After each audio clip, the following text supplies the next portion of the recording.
Rais wa Marekani Donald Trump amehoji ni kwa nini kusiwe na mabadiliko ya serikali nchini Iran baada ya ndege zake za nchi hiyo za kijeshi za kivita kushambulia vituo vitatu vya nyuklia vya Tehran mwishoni mwa wiki hii iliyopita. Licha ya maafisa waandamizi wa serikali yake hapo awali kusema mashambulio hayo hayalengi kuondoa uongozi uliopo madarakani.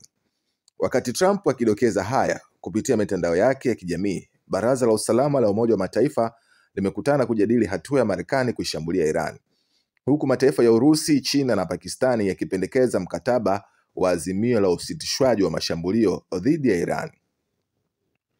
Naye balozi wa Marekani kwenye Umoja wa Mataifa Dorothy Shea ametetea uamuzi wa nchi yake kuishambulia Iran ili kuzuia kutengeneza mabomu ya nyuklia na kuendelea kutoa onyo hili.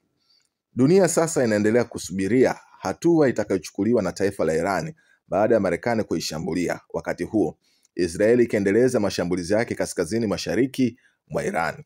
Nayo Wizara ya Ulinzi ya Ufaransa imesema imetuma ndege zake za kijeshi nchini Israel kuwaondoa raia wake wote wanaotaka kuondoka nchini humo.